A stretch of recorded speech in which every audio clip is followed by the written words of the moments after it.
ಸವದತ್ತಿ ವಿಧಾನಸಭಾ ಕ್ಷೇತ್ರದ ಮುನವಳ್ಳಿ ಪಟ್ಟಣದಲ್ಲಿ ಸಚಿವೆ ಲಕ್ಷ್ಮೀ ಹೆಬ್ಬಾಳ್ಕರ್ ಭರ್ಜರಿ ರೋಡ್ ಶೋ ನಡೆಸಿದ್ದಾರೆ. ಸುಮಾರು 3 ಕಿಲೋಮೀಟರ್ ಸಾಗಿದ ಈ ರೋಡ್ ಶೋನಲ್ಲಿ ಸಾವಿರಾರು ಕೈ ಕಾರ್ಯಕರ್ತರು ಹೆಜ್ಜೆಯನ್ನು ಹಾಕಿದ್ದು ವಿಶೇಷವಾಗಿತ್ತು.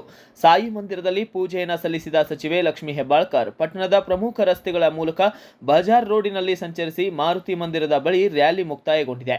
ಸುಮಾರು 10,000ಕ್ಕೂ ಅಧಿಕ ಮಂದಿ ಉರಿ ಬಿಸಿಲನ್ನು ಲೆಕ್ಕಿಸದೆ ಸುಮಾರು 3 ಗಂಟೆಗಳ ಕಾಲ ನಡೆದ ಈ ರ್ಯಾಲಿಯಲ್ಲಿ ಭಾಗಿಯಾಗಿದ್ದರು. ಈ ವೇಳೆ ಮಾತನಾಡಿದ ಸಚಿವರು, ಕಾಂಗ್ರೆಸ್ ಸರ್ಕಾರ ರಾಜ್ಯದಲ್ಲಿ ಇರುವವರೆಗೂ ಕೂಡ ಪಂಚ ಗ್ಯಾರಂಟಿ ಯೋಜನೆಗಳನ್ನು ನಿಲ್ಲಿಸುವುದಿಲ್ಲ. ವಿರೋಧ ಪಕ್ಷದವರು ಸುಮ್ಮನೆ ಅಪಪ್ರಚಾರದಲ್ಲಿ ತೊಡಗಿದ್ದಾರೆ.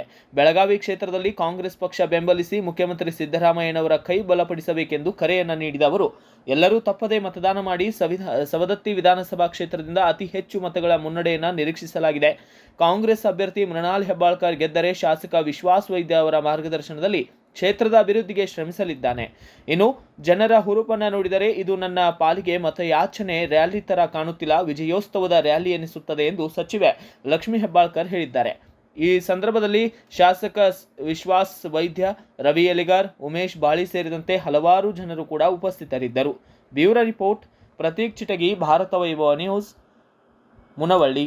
Read, discuss and debate with editor Dr. Yan Prashant Rao.